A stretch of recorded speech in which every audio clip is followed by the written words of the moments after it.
Hey, gang, this week's episode is brought to you by Royal Retros, the king of throwbacks. Hey, if you're looking for teams and leagues that don't exist anymore, but you'd like to remember them in high-quality jersey or uniform format, hey, some of those teams were legendary, some of them were disasters, but they all live at Royal Retros. Check them out. RoyalRetros.com. Use that promo code SEATS for 10% off all of your purchases. Check them out now. And now, check out this episode.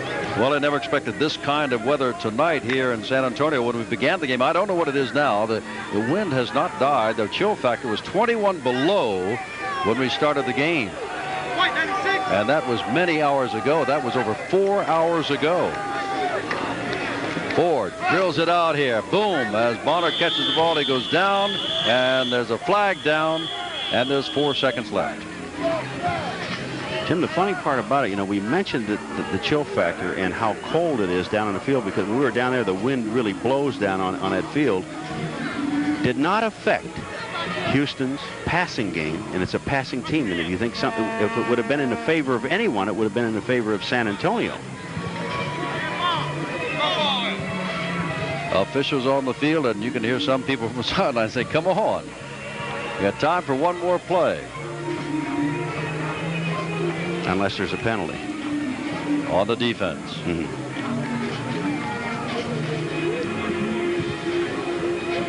Tom Wilson walking around. I called him Tom Wilson. I beg your pardon, Tom White. I hope that's the only time I called him Tom Wilson. Tom White. He's been refereeing a lot of these games. One of the real good officials in the United States Football League, and they entrust him with a lot of their big games. Now getting the lines marker set correctly on the sideline.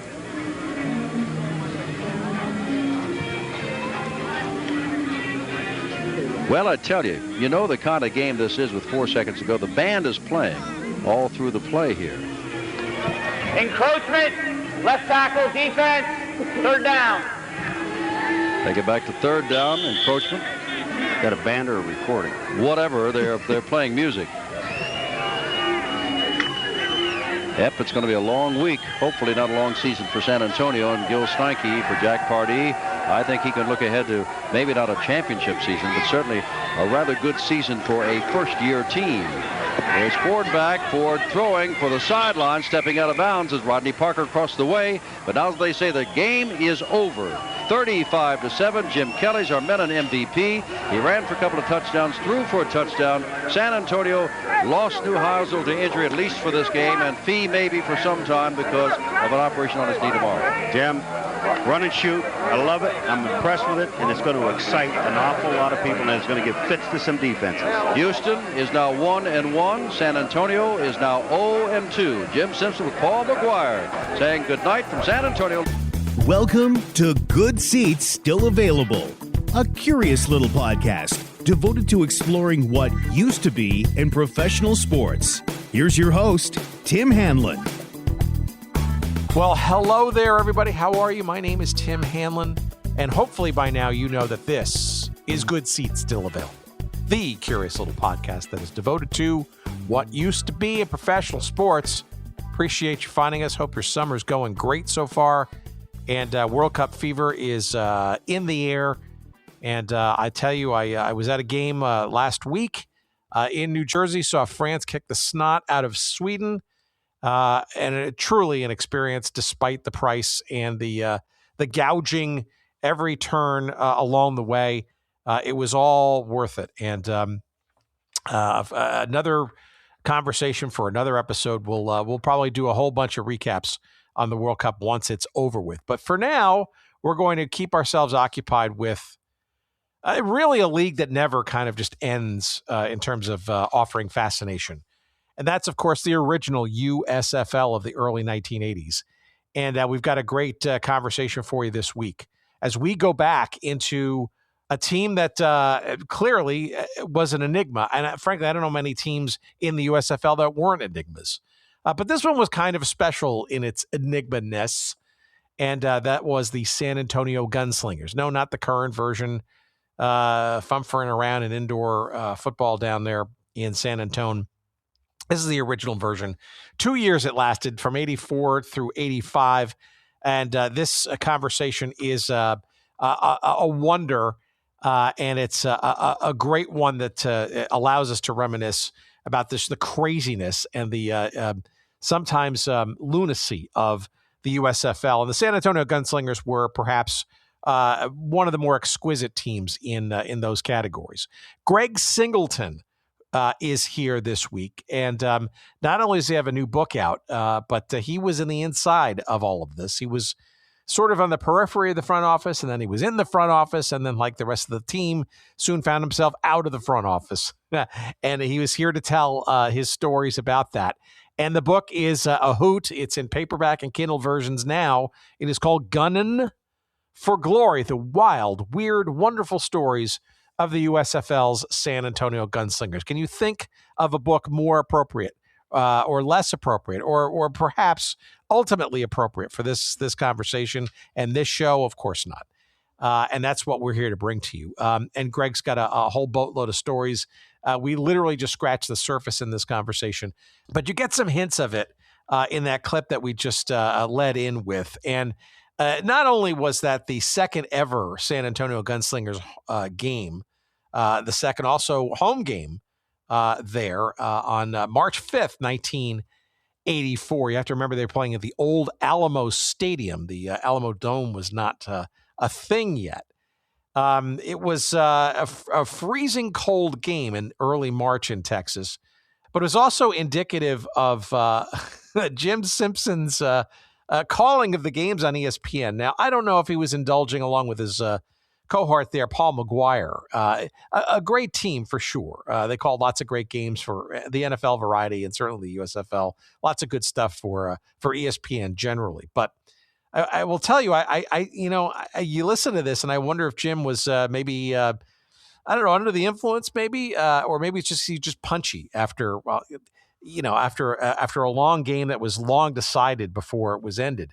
A couple of things. Number one, yes, it was cold that night, that second game there in the Gunslingers history. The opening kickoff, I think the temperature was 41 degrees with a wind chill of about 25 miles per hour, which I think made the wind chill about 20 degrees or so. Now, according to Jim, though, here at the end, he was saying the wind chills were at 21 below. I'm not quite sure a 41 degree temperature with winds gets to 20, 21 below that quickly. So not sure he was accurate on that. He also says that the game began 4 hours ago near the end as that game was ending. According to YouTube, the game was just under 3 hours. So I think he was losing patience with this game. It was clear that he wanted to get it over with. And, he was calling one of the officials by the incorrect name, Tom Wilson. His name was Tom White. I don't know. God bless Jim Simpson. He was one of the great voices of ESPN during the early days. But I think he and Paul probably had just had it with this game because it was really nothing much was going on near the end of it. And frankly, kind of indicative of the San Antonio Gunslingers' first year of existence. They only won 7 games, for God's sakes. But we're going to get into the entirety of this story with Greg Singleton in a moment. Clinton Mangus, the owner, was something else. Gil Steinke, in all his NAIA coaching glory, stepping up to the top rungs of professional football. Clearly a different ball of wax. All of it inclusive of this conversation. Let's get to it. Let's talk San Antonio's Gunslingers USFL football. Here's my conversation with Greg that we had about a month back. I hope you enjoy it. Please, as always, enjoy. It's really awesome when we get the opportunity to go deep into particular teams and situations and stuff. So thank you for creating that excuse. How about for our audience, a little bit of background about you, because you are somebody who was inside this crazy team known as the San Antonio Gunslingers, right? We have a little background on you and before, the during, and perhaps now the now of you. Okay. Well, I've lived in San Antonio my entire life, and I happened to join with the Gunslingers because we had started a company. My brother, sister-in-law, and I had started a company that was doing advertising and all kinds of things like that with models, and we were producing the pageants for the Miss USA pageants in this whole area. So we were involved in a lot of things. And one day we got a phone call, and at least my sister-in-law did, and it was from Mrs. Mangus, the owner's wife, and this new team that was coming into town. And my sister-in-law's name was Bambi, believe it or not, and she wanted to know if Bambi would meet her for lunch. And she wanted to talk to her about cheerleaders, about doing cheerleaders for the team. So Bambi met her for lunch. Greg, this is like a promotional agency or some kind of entertainment? We did advertising, did a little bit of everything. Sure.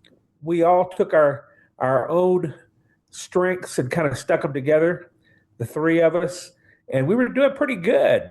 And apparently, because Bambi had worked with Miss Magnus's daughter in Miss South Texas USA pageant one time, and apparently she really hit it off with her because she called Bambi right away, and Bambi met her for lunch. And Bambi came back, and she had done a sales job, and Miss Mangus wanted us to do more than that. We were supposed to do halftime shows, pregame shows, do all the kind of things like that. So we stepped in there and started doing that. And we weren't in a month until Clinton came along, and he told us. And when Clinton came in, he told you. He told us that Clinton is the Mister in this scenario, yeah, and the owner. Yes, Clinton Mangus. I got some stories on him, man. I tell you that. Okay. I just wanted to set the tone. Go ahead. Yes, and Clinton called us up and he said, "I want y'all to be on full time." So we had a nice office over on the suburb side of town, and he said, "No, I want you to move into the stadium area there where we are." So we got rid of that, moved in. He gave us some big offering of salaries for all three of us. We were happy, and he wanted us to be the public relations and the media information directors for the group too. So we started out doing that, and we were happy, and he was happy, and everything was going along. That was how we got into it. It was for the 2 years that we were there. It was probably the most fun I've ever had doing work, and the scariest that I've ever had doing work, because there was a lot going on there. All right, so let's back up for a second. So this is what year is this? Because I think it's also important to understand the Gunslingers story, because a lot of people from the outside know the San Antonio Gunslingers were a one-year wonder in the USFL for a 2-year wonder. Sorry, 2 years. Yes, that's 84, 85. But this was also, though, a franchise that existed in different forms prior to that. I guess the question in there is, can you give us a little bit of background to the before USFL version of this Gunslingers team? And frankly, what did you even know about this team in that previous incarnation at all? Well, I knew there were so many minor league teams that they had been involved with. And when I say they, I'm talking about Clinton Mangus with the money aspect. And Roger Gill was a local guy who had played for the Philadelphia Eagles, and he had been around football for a long time, coaching and all kinds of things like that. Roger was a part of it too. And he went in and I'd followed him around for a long time, gone to see the minor league games for the San Antonio Toros in the minor leagues. And he was a part of that. He was the coach for that. And so there were some familiar names that we were aware of when we got there, and we knew who they were.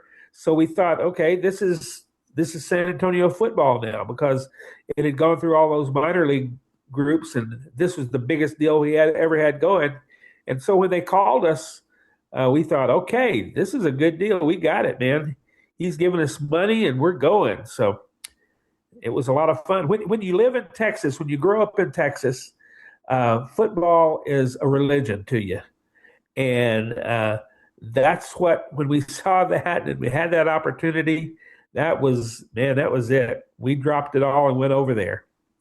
And like I said, it was the. When did you start working with this team? Was it in the iteration before they were the Gunslingers, or was this after they No, a USFL convert? it was after the USFL came along. Right, not too long before the first game even. That's when they called us. We went into when Clinton told us that he wanted us to be in the media information and public relations area. He already had a couple of people he had hired on that, and we went in there after he hired us and fired them, and there had been a lot of drinking and things going on there, and we could tell that they hadn't really been taking care of that. So we thought, man, we got a chance to do this, So we moved in. We thought we were going to take off with it, but it was fun, but it was wild. All right. So tell me what you're expecting with this, because, or maybe we can back up just a quick minute here. This is hardly an historical, exercise here, because a lot of what you have is very anecdotal and stuff, but I do want to put all this in context, right? So in essence, Clinton is it, how do you pronounce his last name? Mangus. I'm sorry. Mangus, God forbid. Clinton Mangus. Okay. So maybe I give you some background on Clinton. This guy's not. This guy's an oil guy, right? And a relatively, I don't want to say seat of the pants kind of guy, but maybe we'll get into how he met. But let me tell you his background. He actually was born into poverty and was working on a shrimp boat down in the Texas Gulf Coast, and grew up, and he had a lot of thoughts and ideas about things he wanted to do, and he was a Sharpie, man. He came in, he could say a word. So he was working at a gas station in Freer, Texas, which was in the South Texas part, and one of the family members of one of the governor of Texas came in, and he was an attorney, and he told Clinton, he said, I'm looking for, and he gave him the name of some rancher that was there. He said, can you direct me out there? And Clinton said, and he was just a young man then, just in his early 20s. He says, no. He says, I can't direct you there. I'm going to take you there. So he took this guy who's a family member of the governor, took him out to this guy's place, left him in the car, and Clinton, who knew this guy, went inside and drew up a contract himself and came back out to the car and said, you don't have to talk to him anymore, because he knew he was going to buy land from him. He says, you don't have to talk to him anymore. I'm doing his work for him. So Clinton acted as his lawyer at that point. And the guy was so impressed that when he became governor, he thought Clinton was about it, and Clinton just started building on everything. And you got to understand about the oil business. The oil business, like most big business, it's not cash coming in all the time. What it is, your worth is built on the oil that's underneath the ground there, and there are limitations that the government puts on how much you can pull out and what you can do with it and everything, all these limitations. But you still, when you're on that ground, you're there. And Clinton started buying up all this land. And he had 100,000 acres by the time that the Gunslingers had rolled around. He was on Forbes 400 then, which back in those days, that was something, man. And but like I said, he didn't have cash. He had net worth, and he would borrow against that, and that's how he paid bills, and that's how he paid things. When the Gunslingers started kicking in '84, the oil business had just bottomed out. It got down to $12 a barrel, which meant that he was going to have to do a lot of dealing and calling in his old buddies on things, and that's what he did. Sometimes okay, sometimes not so okay. But he had a reputation, right? I mean, of being not only sort of that sort of Texas kind of good old boy, if you will, but also a little fast and loose with the financial stuff, right? He was. Oh yeah, it was. Yeah, that whole area that was down there. The people that had money, they were suspect always, because that's, like I said, that's the way they made their money, was by making deals, and so they made deals. I mean, they what they had, they said, we have all this land and it's got oil under it. What could you do here if I gave you this? And went back and forth like that. And that's how Clinton did it. That's how he went on and built what he built. And like I said, by the time, right before the Gunslingers came around, he was on Forbes 400, right in the middle there, and about worth a lot of money. Had a 100,000 acre ranch out there in South Texas. And that part of the country is suspect anyway. That's south of San Antonio going down to the border. Those people, there's a lot of politics that goes on. A lot of that I won't say that now that goes on. I'm not sure. I don't deal with it. But back then, that's what it was. And Clinton was one of the big guns down there at that time. So this is a guy who, so how does he get into the football racket, right? Because obviously there's a semi-pro kind of thing going on in San Antonio. Yeah. But there's also this USFL thing, which is spring football, a novel idea back in the day in the 80s. And from before you get involved, and or maybe what you learned after having been involved for some time, how does he get interested and or behind all this, so much so that he's going to the USFL saying, I can make this work, and by the way, I'm all capital letters here. I'm your guy. Well, he did, and like I said, he probably came with that Forbes 400 magazine tucked into his. So he's not shy, is what you're saying. Huh? He's not shy, is what you're saying. No, he was a salesman, man. He was a salesman, and he went in there. He's making a deal with him, and he told him, "This is who I am. I'm on Forbes list here, so I got money." They didn't know, and they didn't know how it worked. They didn't know that was money that was his net worth, but it was under the ground. And they didn't take into consideration that when that hits $12 a barrel, then all that's under the ground isn't so worth so much anyhow.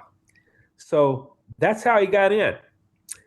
And by the way, there were other owners that got in that way too, including one in New York. Yeah, well, that's a whole other story, but in some respects, not too much of a different story. Right. All right, so let's get into so you guys get the gig, and very interestingly, perhaps also through the cheerleader front door, which is pretty interesting. Right. Let me give me a sense of what you knew at the time about the USFL and about Mangus. And kind of like how much or how little did you know about all of this before saying yes to the gig? Well, I knew pretty much. I didn't know all the details of how it was going to go, but I kind of knew what the deal was. I knew what his reputation was, but I also knew, like I said before, in Texas, back during my days, if you got a chance to be involved in football, man, you were there. You had arrived.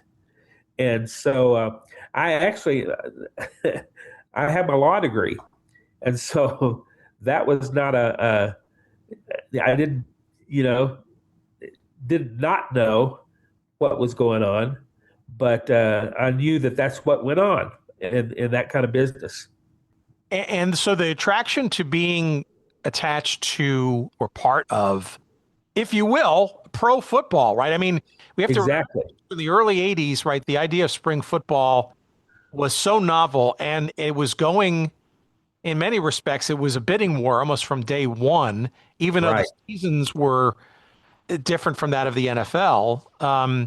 There was literally a talent raid going on, and big money, either real or perceived, behind it to kind of make a splash early and often.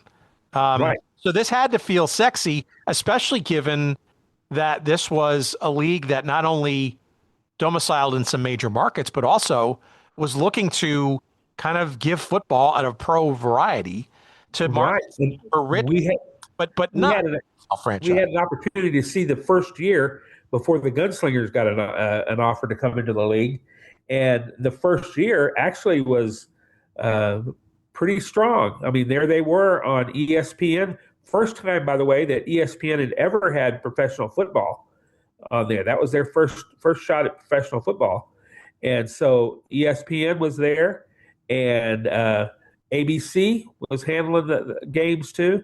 So it was big time, bigger time than we had ever had in San Antonio before, and so that was something that got our attention and drew us in. All right. So give us a little bit of what the early learning curve is all about, right? So you're mentioning that this kind of began relatively close to the season starting, correct? Right. I'm guessing that there's a whole lot of other stuff that kind of is being done without much forethought as well, right? The whole team, Right. the players together, the stadium, you're planning for marketing and all that stuff. What's the scene like? It's people maybe not even hired yet. It just seems like it's got to be just nuts trying to get this thing off the ground. Well, what they ended up hiring is who they knew, and we had the connection through Mrs. Mangus and Clinton's daughter, Malou was her name, Malou. We had the connection with them, and so that's how they were doing it. They saw what we had been doing as far as production and working with the media and everything like that with the own things that we were working with. Like I said, I mean, we were hooked up with the Miss USA pageants at those times. We were doing producing all the Miss USA pageants around us. So they had seen what we had done and they liked it. And so that's how we got in the door, and we thought it was a step up.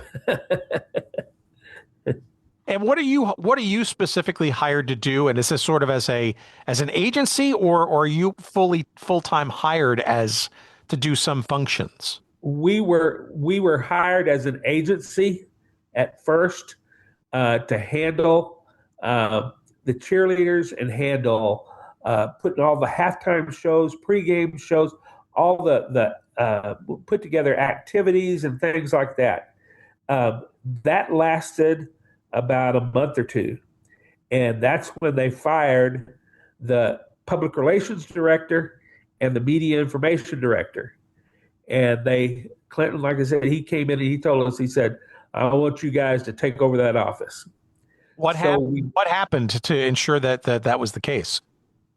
You mean for Clinton to? Yeah. What happened with that group that they got canned and you got brought in? I could be real honest with you and tell you that maybe they were doing things that were outside the law. Hard to believe with the backstory you've given us so far. Yeah. But they weren't taking care of business. They weren't doing it. They when we got in there, man, there's stuff spread out all over those offices. Was this again because they were being hired because they're friends of the family and they just needed bodies to get things done? These guys were had been members of the local media, and they really just didn't know what they were doing. They kind of looked at it the way we did. It was more money they were ever making before, so they went on in, but they didn't do anything. Is the season started at this point yet or not yet? Not quite. So you get the call essentially to move up, right? You're joining the office now. Right. We had, like I said, we had a really nice suburban office, and he said, "No, I want you to be here." And we could see why he needed us there. and they stuck us into had walled off a portion under the stands there at the stadium, and that was our office. And it was a mess when we went in there. So what we did first weekend is we just went in there and we put all this really nice furniture that we had in that fancy office that we had in the suburbs, and we put on all this fancy office furniture. We painted it up, did all kinds of, made it look cool, and they loved it. Not only Clinton and all the other people, players, coaches, everybody would come up. They'd just come up and sit for a while because they liked the looks of it and everything. So we thought we were there. What are you doing? What are you charged with doing? What are your responsibilities? All right. And then maybe we can segue into some stories and some of that. But Okay. And how much are you learning on the fly, or how much are you kind of actually doing it successfully or not?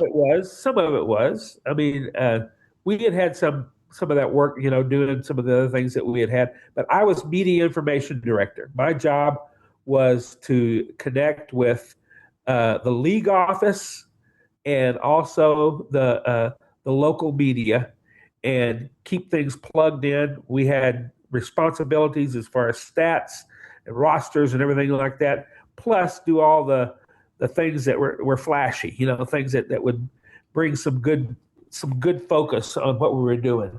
And we did a magazine, we did everything. We did the program books, we did all the information that came out of the office. We did all of that. And then my brother's title was Director of Public Relations, and his was a little more with people and setting up things like that. And so that was kind of how it went. And you guys inherited, I guess you inherited a team, right, from the semi-pro version of the franchise, or was this a complete redo and a reorganization of the complete redo. The Okay. only people that carried over was the only person, Roger Gill, who said he had been San Antonio football for a long time, played all in high school and everything, and then went to the pros and played for a while. And he had been involved in these with Clinton and these other teams, and he was our general manager there with the Gunslingers. And he had a San Antonio well-known name, and so we worked a lot with Roger on things like that.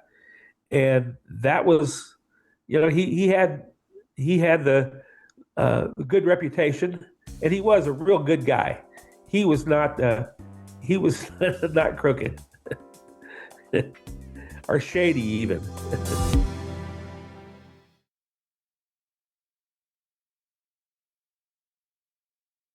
This also, though, was a team. I guess there's at least sort of a background, right, of a consistently playing team, albeit in the semi-pro environment, right? So there's a regular cadence, I guess. People are used to watching a team that's not college and that's not high school, that's on a somewhat of a pro level, and they're really taking a step up with this USFL thing, right? But they're familiar with the stadium and they're familiar with watching football. And frankly, the team was actually largely pretty good, constantly in the playoffs prior to. It was a huge step up. There were a few players that they kept on who had experience in the minor league thing, but most of it was done through drafts, through recruiting, all kinds of things that went on like that. One of the things that I'm proud of, because I got a whole box of it, that the league came out with this folder that they gave to all the coaching staffs, all of the media information people, all the public relations people. They gave these boxes of these little folders that they had put together, and what they were for was to distribute to football players. And that's what went on. And that's the kind of thing the whole league was doing during that time. And that's how, the first the 3 years that they were in existence, they recruited and signed all three of those Heisman Trophy winners. So it had stepped up. I mean, it was a huge step up in San Antonio. Huge. And by bringing a team to San Antonio, right, there's also a bit of history there because there was a franchise in the old World Football League a decade earlier, right? That also had to be. So yes. I guess the question is, how are other owners looking at Mangus? Was it with a skeptical eye a bit? Because clearly he's projecting himself as a very wealthy, perhaps one of the most wealthy men in Texas, yet he's got a bit of a background, no? Yeah. Well, probably that wasn't well known until like Texas Monthly magazine came out with a 2-issue story about Clinton, the man in the black hat, and that was the most attention he had ever gotten anywhere. And I think it was people were beginning to see that, but what the league saw was somebody who had a little bit of background. By the way, the head coach who he got to kind of go before him here was Gil Stanky, who was at Texas A&I University. He was real old. I can say that now because he's probably a little bit younger than I am now, but he was old, and but he had been very successful at Texas A&I University.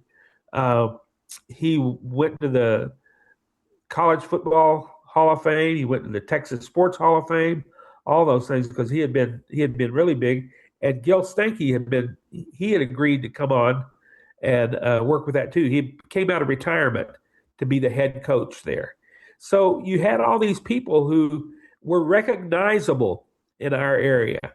And so we grabbed it. And when the rest of the league saw everybody grabbing it, and they also saw that Clinton was, he was that Forbes guy, Not all the owners were in Forbes. So when they saw that, they thought, oh, okay, this is going to be good. So they hooked into that. Well, a couple of things in hindsight, right, seem already kind of a little question marks, right? Number one is the league apparently kind of didn't do a whole lot of due diligence on Mangus, right? Mostly or perhaps solely because of his reputation, the Forbes 400 thing. There just seemed to be very little question, perhaps, that he was qualified to fund the team. I can tell you this about the USFL. That was true in a lot of different cases. So not just exceptional to Mangus. No, not at all. Not at all. The other question, though, is, I think, going into this, and maybe you can go down this path here, but is the stadium, right? So this is before the Alamo Dome came about in the mid 1990s or early 1990s. Right. This is Alamo Stadium, a venerable, it's a nice way of putting it, stadium. It's been works, a WPA project thing back from the Depression era, and it's kind of the center of many sports experiences in San Antonio, including, by the way, aforementioned WFL. Right. It's the only place in town, really, that has any kind of a structure, if you will, but it's only got 18,000 or so seats.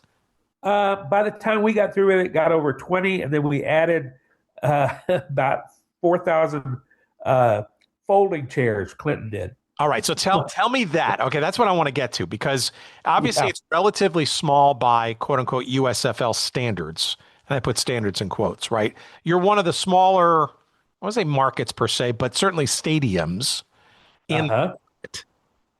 How do you and Mangus and the organization deal with the stadium and do your best to kind of make it, if you will, more major league?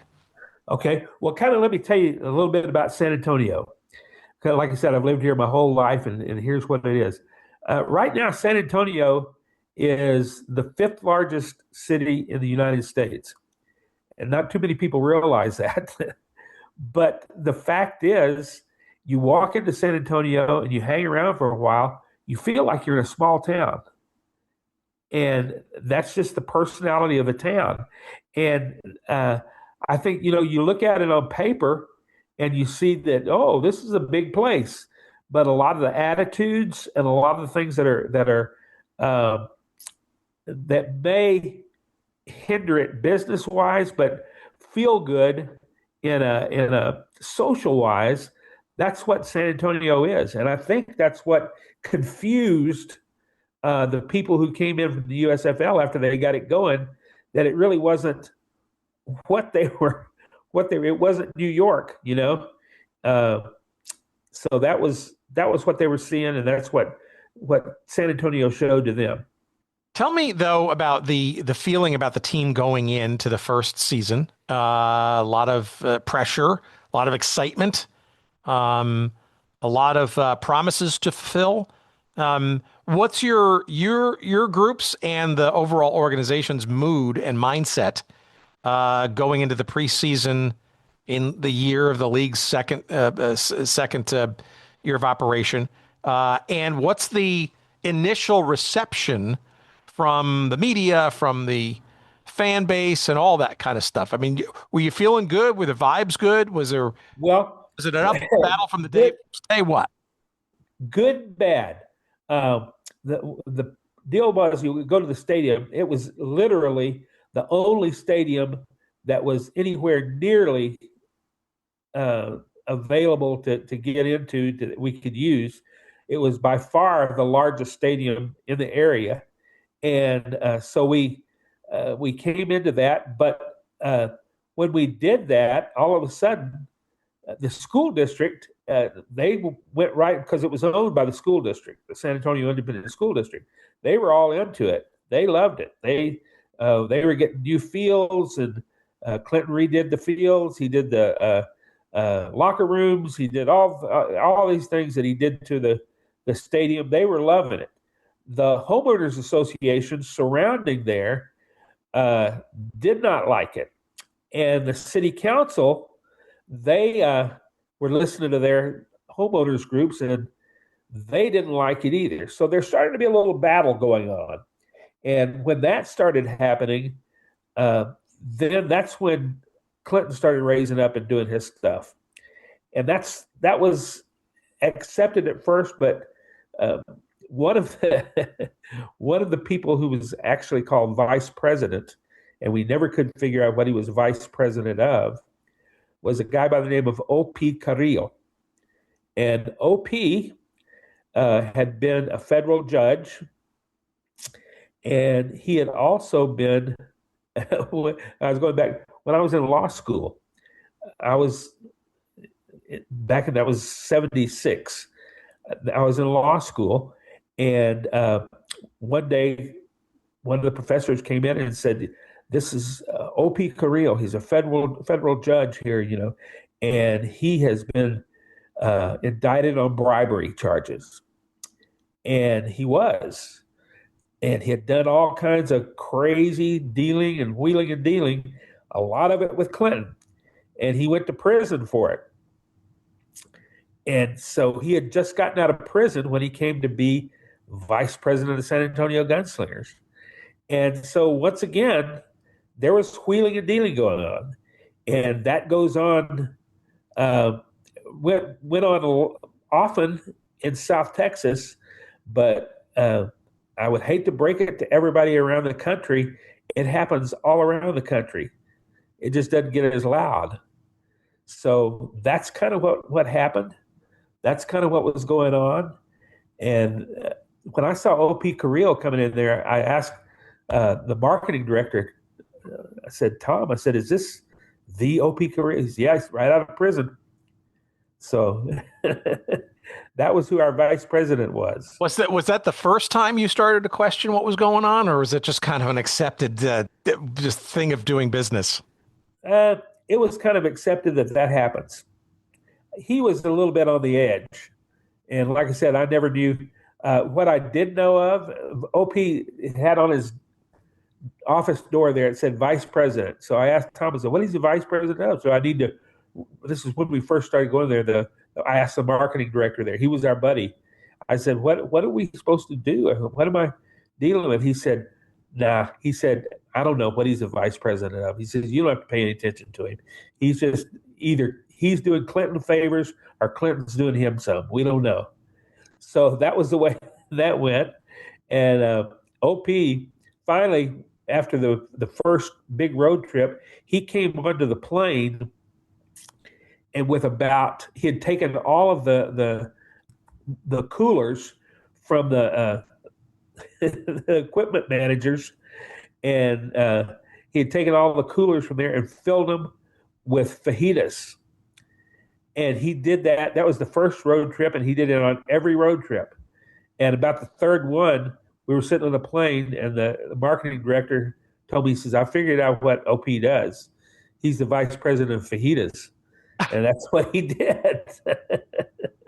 That's just unbelievable. All right. So describe to me what you know about the team and what you guys are trying to do to publicize and market this team. I mean, you mentioned Stinky before. This is a guy who, besides having a legendary name with Texas A&I and the NAIA college realm, do I have this right? He hadn't coached for like a decade, right? Before he got about like that. I think it's about 8 years. Okay, so what could go wrong there? But all right, how is the team coming together? What do you know of the team coming together? Do you think the product's going to be good, or do you not care? You just want to get the brand name out and start pressing the flesh in the city to get some attention? Well, I think we knew that it wasn't going to be great, but I'll tell you this, the good part of being a part of the Gunslingers, despite all the craziness that went on, and I've said a lot of bad things about Clinton Mangus, but there was a lot of good things too.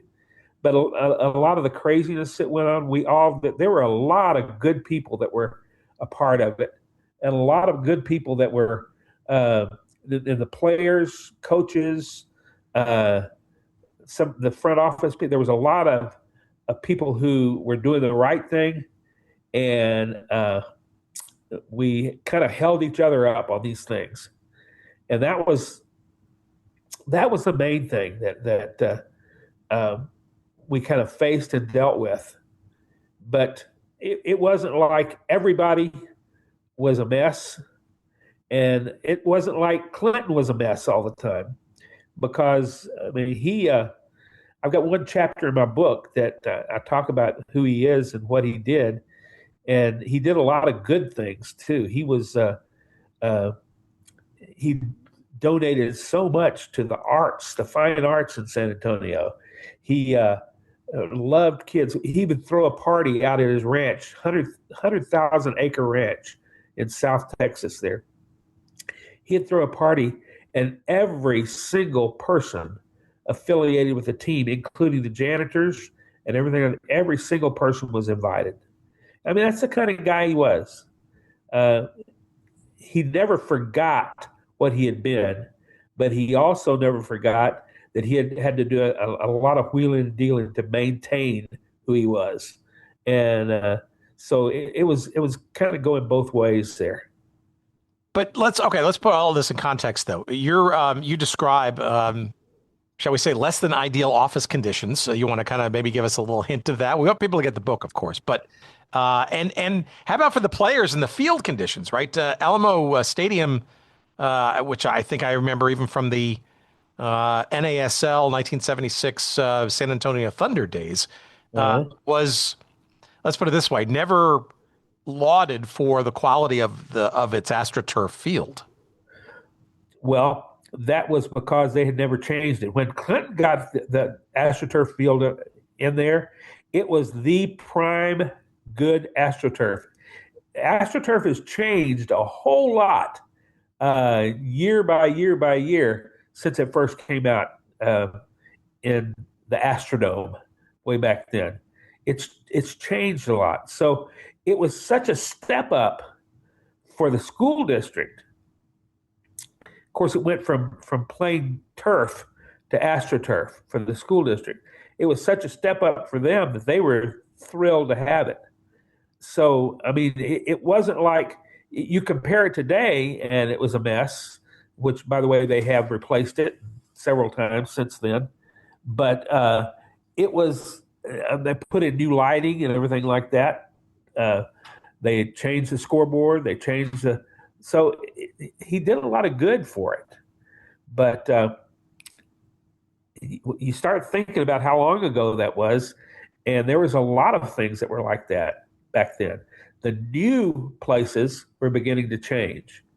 For instance, the Astrodome. Some of the other ones were changed, different.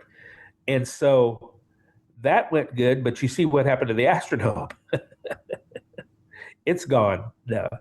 So, but by the way, Alamo Stadium's still standing. They have high school games there all the time. What's the feeling in the marketplace as you are reaching out and trying to convince people that there's a pro team in town and it's going to be worth seeing?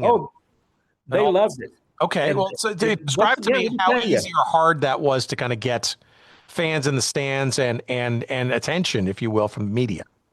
The main thing that prevented fans in the stands for the Gunslingers was San Antonio's economic. It never was up to par of back then Dallas and Houston. Yeah, people have to remember the early 1980s were not the best economic years until maybe 85 or so, when things kind of so yeah, I mean, and I'm guessing regionally, right? The oil thing can kind of wax and wane depending on the economy and that kind of stuff. Perhaps. Yes, that changed it. Changed certainly more so. It was a real dip in 1984, the oil market. It bottomed out. That's where all our paycheck woes came in to play. Well, let's talk about that, okay? Because I mean, you've got a team. I'm going to ask you sort of how what the atmosphere was like there and stuff, and then the quality of play and all that kind of stuff. But tell me about sort of the day to day, because the players. I mean, he had a couple of big names in there. Is Nick Mickemeyer and the kicking. He had Rick Neuheisel, went on to a very successful career, not only on the field but also on the sidelines. Right. But this was not a team that was packed with stars, and the USFL was certainly trying to get a bunch of those big names. Tell me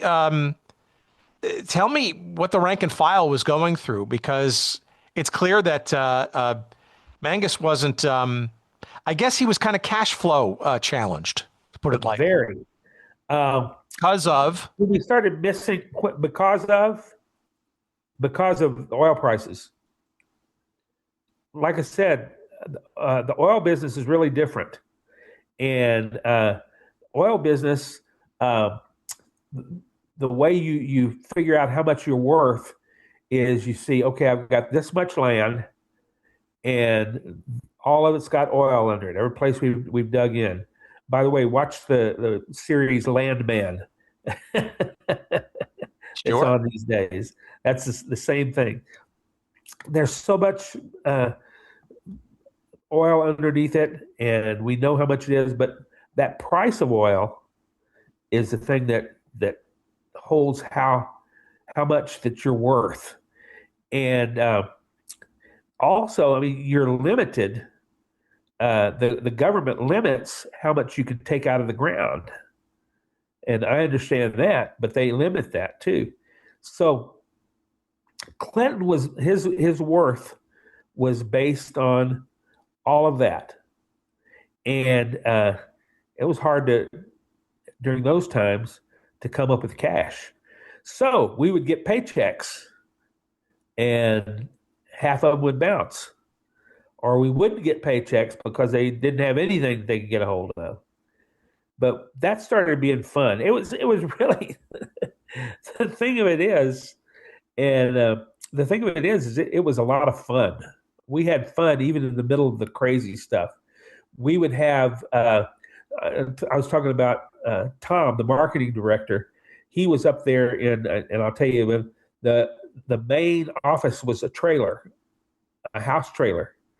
And Tom was up there. We were back under the stands. But Tom would call us. He would find out from the lady that wrote all the checks there what was going on. And he would call my brother and I, and say, "The eagle has landed." And that's what he told us. And we would go he would bring the checks to us, our checks, and we would see what bank they were on, and we would take off going. It was all over South Texas. And that's how we would beat everybody else. And that's the way everybody got their money. And sometimes half of them would get it. Sometimes 3/4 would get it. Sometimes nobody would get it. And so that was before us. But really, and I'm talking players. I mean, there were some exceptions to the rule, but players and everything, we really did okay with that. We laughed about it because we made a big game about it, and it was fun. It was fun. Wait a minute. So he's issuing paychecks at different banks each week? Had to, because he was getting loans. And that's once again, they were all over South Texas, all these little banks. And yes, so they were getting everywhere throughout South Texas. We'd make a run. And if Tom found out early about what was going on, we would get our checks and we'd take off. And sometimes on the way back, after we had cashed our checks, we would see players, coaches, more staff members all the way down to get theirs. And we knew that half of them weren't going to get it, So that's kind of the way it went. Tell me about how the team is approaching publicity and what are the mechanics of that? I mean, is it as simple as getting the local TV sports reporters to cover it, or are you doing promotions? Are you doing incentives, 2-for-1s, ladies' nights? So what are you doing to kind of get people, not only maybe also to have fun beyond just the football? Our players and staff were amazing. The cheerleaders were great. Everybody pitched in, worked on it. We wanted to see it happen. We wanted to see it work. And so everybody was a part of it. Players made appearances, and it really helped them if I was able to go to one of the restaurants and make a deal, and they would give food to one of the players who would sit there and sign autographs. That would happen a lot. The cheerleaders would go make an appearance someplace, and everybody would flock around that. So we were putting on a good face, but it was tough. It was tough.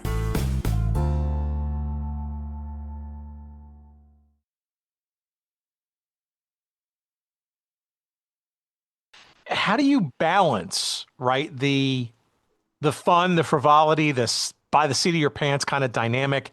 And I had to think, you say it's fun, right? I can't imagine it wouldn't be, right? Because it's pro football and it's flashy. Yeah. It's in its second year, and San Antonio's got it for the first time and, really in a long time. And right. You also kind of have to feed yourself and family and pay, for rent and stuff. Like, how do you deal with the fact that, the checks are either bouncing or potentially bouncing? I mean, can't give you a lot of comfort or prevent you from worrying constantly. No. Oh, well, that's true. We did.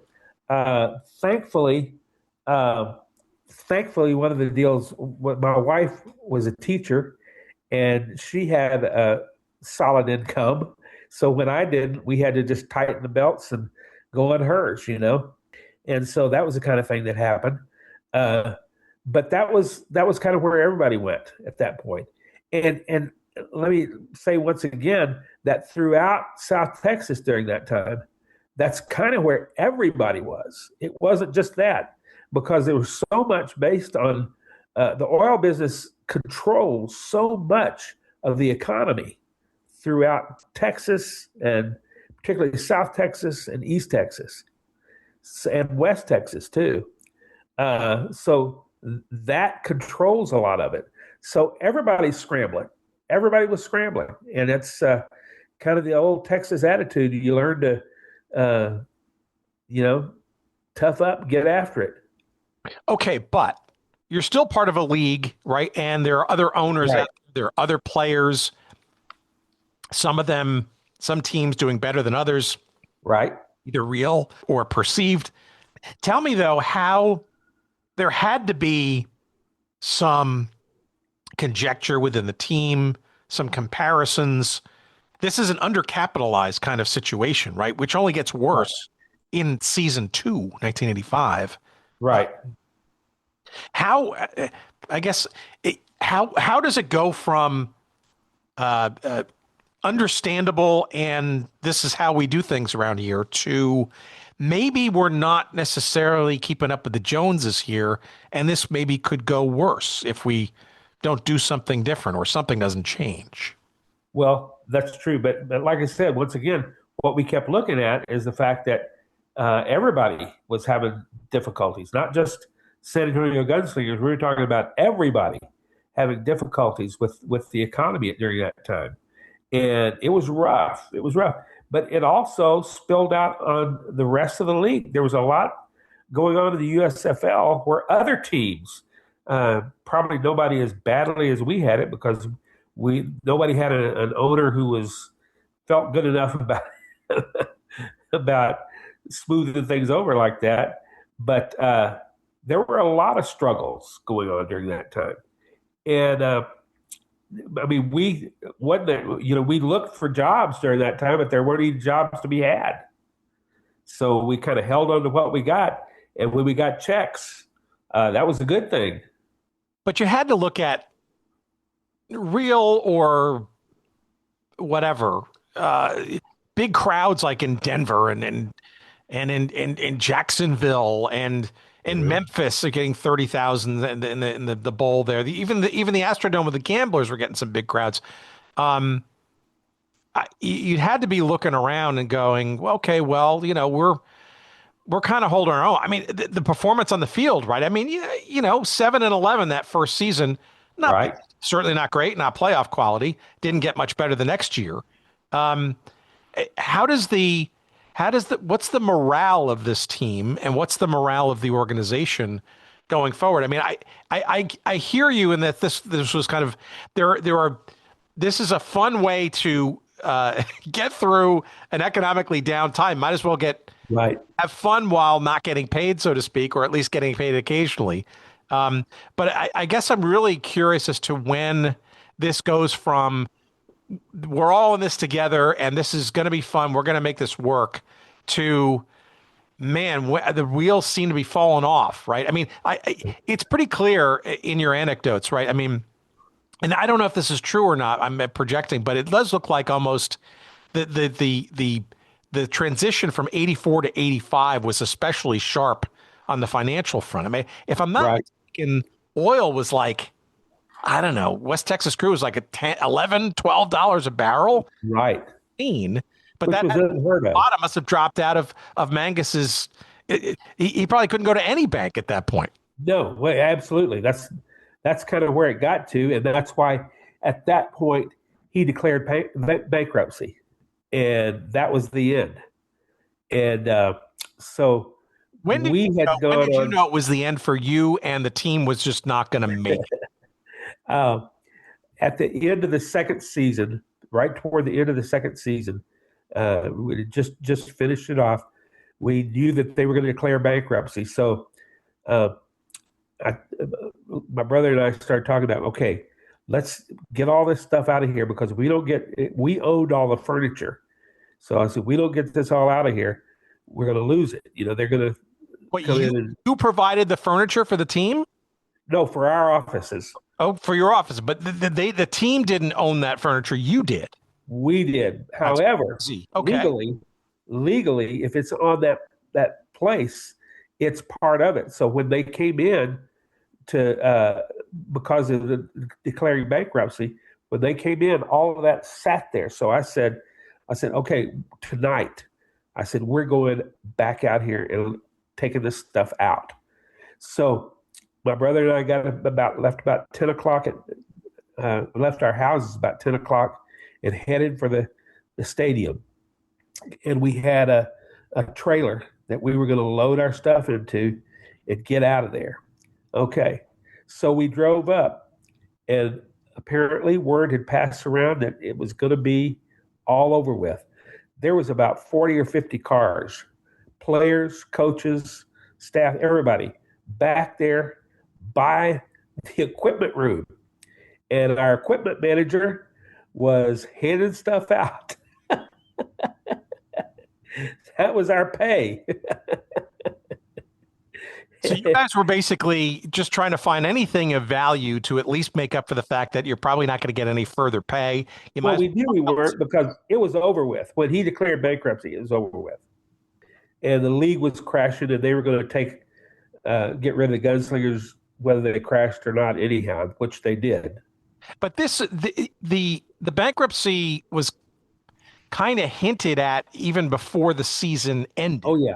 Okay. So and how much of that was spilling out into the press and into the community? Because I got to think that once those rumors and then or news reports start coming out, that your job, I will tell you this, harder. We kept it pretty quiet. Okay. That was our job in our department, and we kept it quiet. And when somebody questioned, we just kind of directed it somewhere else. Well, I don't know, whatever. And they never followed up on it, and they didn't know when it came out, when the bankruptcy came out. They didn't know it was going to happen, and that's when it hit it. But we were all gone. Well, the rumors certainly were flying out there. So I'm looking at some of the old attendance records too, right? And obviously the place held about 18,000, and then you guys added some seats and stuff to it. And, during the first season, I mean, it's kind of up and down. You got 9,000 for a game and 16,000, which I'm sure is relatively full. You had a game against Denver in the first season. I think it was May 25th, which had 20,000. So it's clear that you were capable of selling the place out. I think your third game of the second season was against the Bandits, and that was 21,000 and change. But clearly you see there's a decline there. But I'm also, this is really interesting. I don't know how much you remember this, but so June 9th, the second to last home game of 1985 season, you're playing the LA Express. Right. You drew not even 5,000 fans. I think that the count was 4,963. Okay.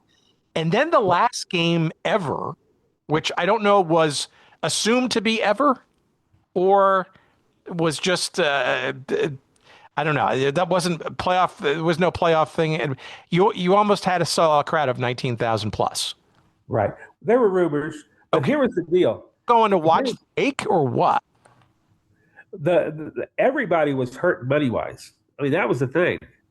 We could not sell tickets because people didn't have money to sell.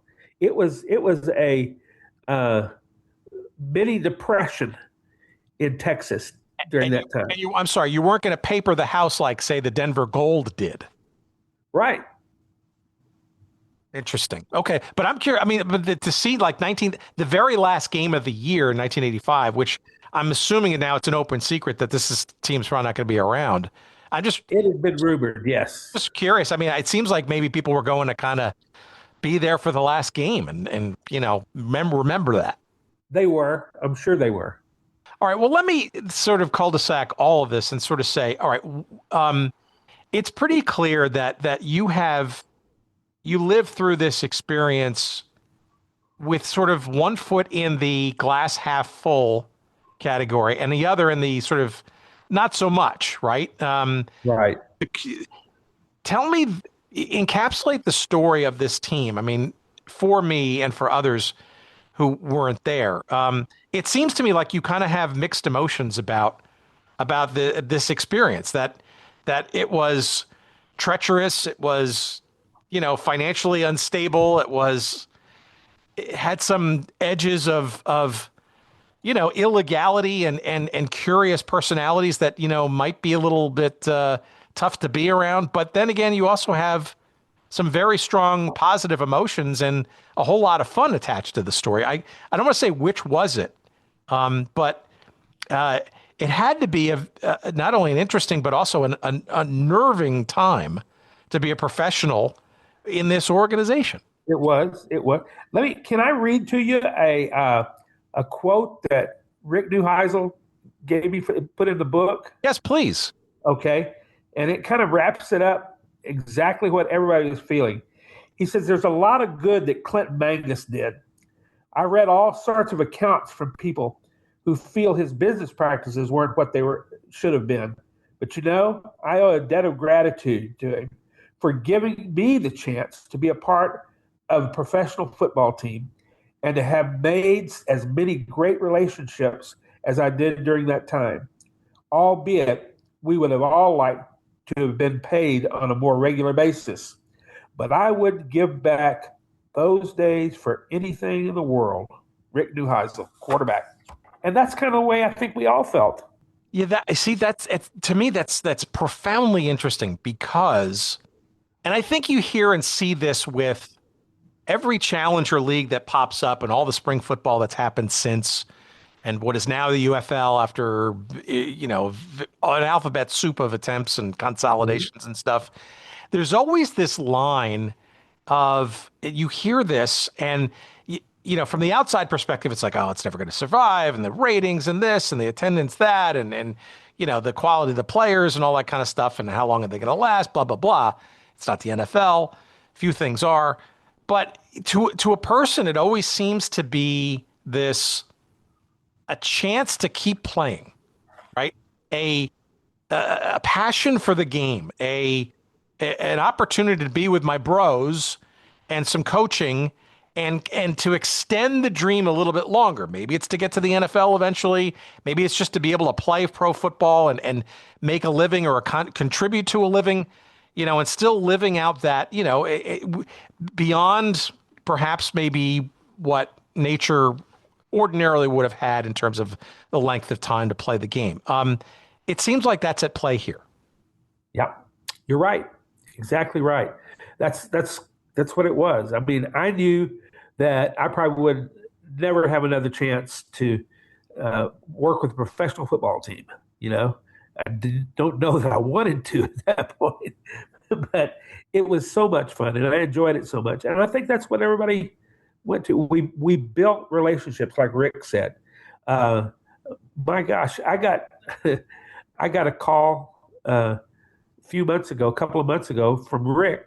He said, "Hey, I just want to let you know I'm moving to Dallas." He took a coaching job in Dallas, and so I mean we've stayed like that, stayed in touch with everybody, and it's been great. It's still I still stay in touch with him. Bill Bradley. Yeah. A couple of quickie questions at the end here. So, okay. What did you wind up moving on to? Did you stay in pro sports? Did you stay in the PR and promotions kind of gig? What did you get a bitter taste in your mouth and did something completely different? What was the rest of the career for you after that? Well, if I let my wife tell you this, she would say that I was Forrest Gump. I did my whole life. I've done so many things. Now I consider myself an author. My wife and I together have written 11 books. And so we do a lot of writing. I worked in ministry for a number of years.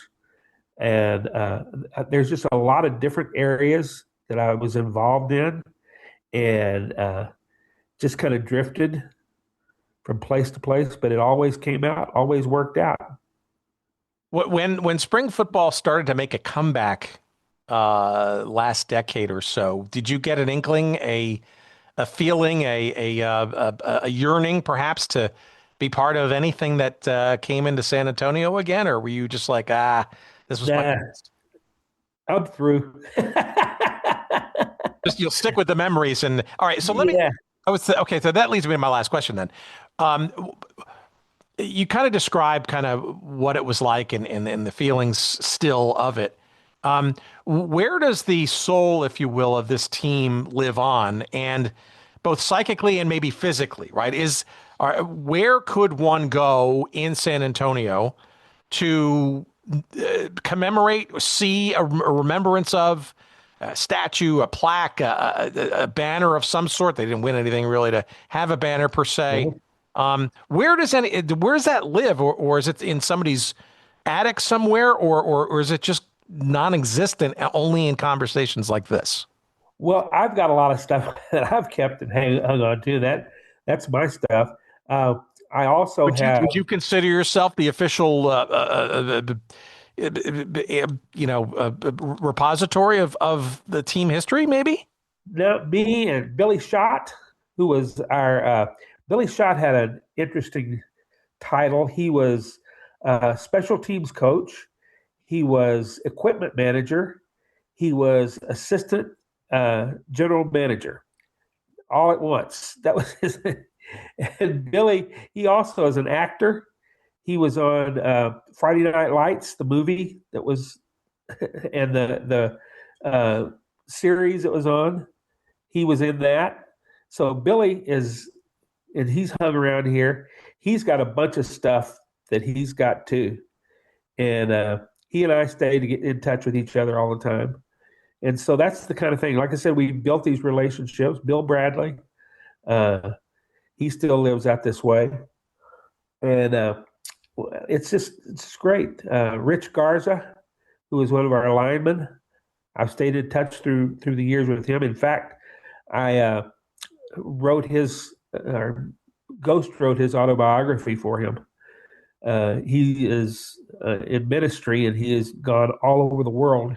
He was the Spurs. He was there.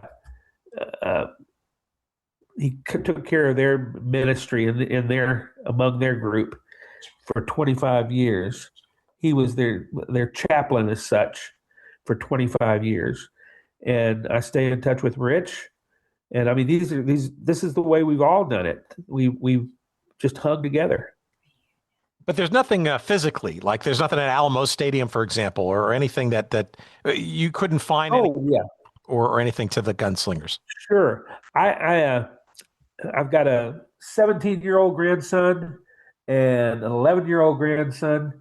And for, 10 years, I've taken them to Alamo Stadium every once in a while, just drive up there and show them where it is and say, okay, and this is where my office was. And I talked to the people there, and they let me take the boys out on the field. Okay, that's been a long time going, and they still want to go look at it because first off, really, I mean, yeah, it's old, but it's really a good-looking building. It's really nice. It's rock walls all around the building, and it looks really nice. Over the entrance they brought in an artist. First, they took high school football players and high school cheerleaders from all over the city. When it opened, they took pictures of them, and they had an artist who made a tile mural all over the top of the stadium. And one of the cheerleaders happens to be my mother. So, it's a history thing, and it's still going well. They have games all the time there. I'm just surprised that perhaps, you had a 1 year dalliance with the WFL with the Wings. You had the San Antonio Thunder, the NASL for one of their seasons, the Gunslingers for two. You had the Riders of the World League of American Football, right? That in 91, and some other stuff. The Alamo Bowl was played there in 1947, going elsewhere, and then obviously now in the Alamo Dome. Now, you would think that perhaps there's an opportunity at some point to have a little bit of a history hall, a plaque, a walk there, something that would maybe call out these teams. And maybe people don't want to remember them because they were so here and then and gone. But look, for a stadium that's still around since 1940, really, you'd think that you want to be able to at least remember or celebrate or point to something and say, hey, this was here. And by the way, have some place to take your grandkids to go actually play. Well, like I said, it's really, it is it's the place itself. You can park up there and walk around, and a lot of people do.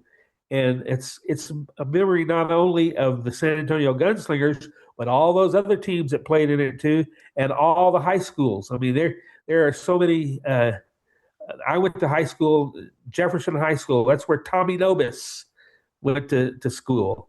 So there, Kyle Rote went there and played at Alamo Stadium. All these names and people that played in the NFL. And and they have their plaques up inside the stadium there.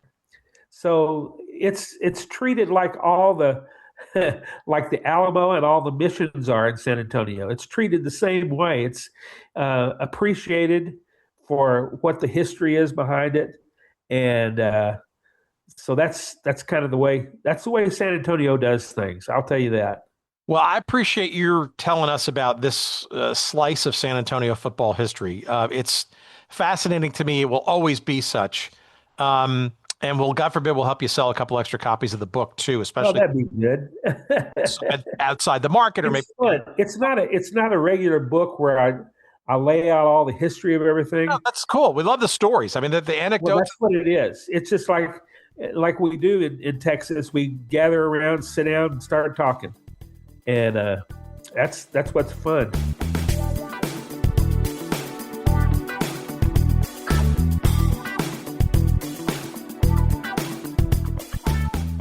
All right. Many thanks to Greg.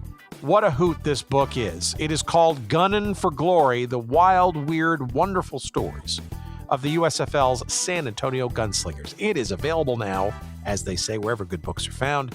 It's a delightful read. It's a breeze. It'll make you laugh and cry, and you'll be bemused and amused all at the same time.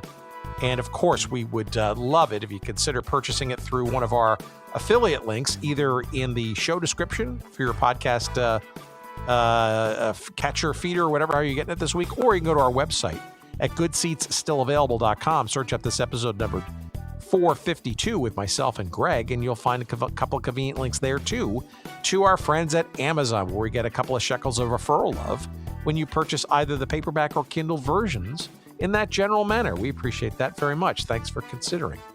We also encourage you to follow us on the various socials. You'll find us on X at Good Seats Still. You'll find us on the Blue Sky platform at goodseatsstillavailable.com.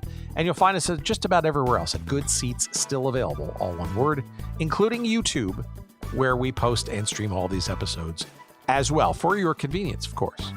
Now, you'd like to send us some email, by all means, please do so. We're at hello@goodseatsstillavailable.com. Make sure you get all the S's in there properly. And I appreciate, of course, the capabilities, the amazing skills, the audio excellence that is Jerry Payne. Thank you, kind sir, for your help this week, as always. And thank you, kind listeners, for giving us a shot this week. And I hope you will keep us tuned in your feeds and tell your friends and have them tell two friends, and so on and so on. Let's leave you with a little song, shall we? It's been a while since we've gone out on a song. And the curiosity here this week is San Antonio Gunslingers, for all 2 years of their existence, actually had a theme song. Yes, it was called I'm not sure what it was called. I also don't know who sang it. I don't know from where it came from. I think there's speculation that it came from an ad agency somewhere. But all the great AI ingenuity out there couldn't tell us who sang or wrote or performed this song. But I guess we'll just call it the San Antonio Gunslingers theme song. Here it is for you, and we'll see you next week. Take care of yourselves. If you see him on the street, then tip your hat his way. You'll know just where he's headed and which game he's gonna play. He's a sharp-shooting gunman and always aiming high. He'll win any gunfight, his limit is the sky. We're the Gunslingers from San Antonio. We're the Gunslingers on the road or at home. Remember the Alamo, for such as we are known. We're the Gunslingers from San Antonio. When we're away, we're doing our job. We're keeping law and order at home and abroad. Gamblers and outlaws, you better step aside. Our motto is to shoot 'em up and bring 'em back alive. We're the Gunslingers from San Antonio. We're the Gunslingers on the road or at home. Remember the Alamo, for such as we are known. We're the Gunslingers from San Antonio. So if you love Texas and the USA, and if You love football, you love to see us play. We'll be shooting up the score and always aiming high. We'll be slinging guns and having fun until the day we die. We're the Gunslingers from San Antonio. The Gunslingers on the road or at home. Remember the Alamo, for such as we are known. We're the Gunslingers from San Antonio. We're the Gunslingers from San Antonio.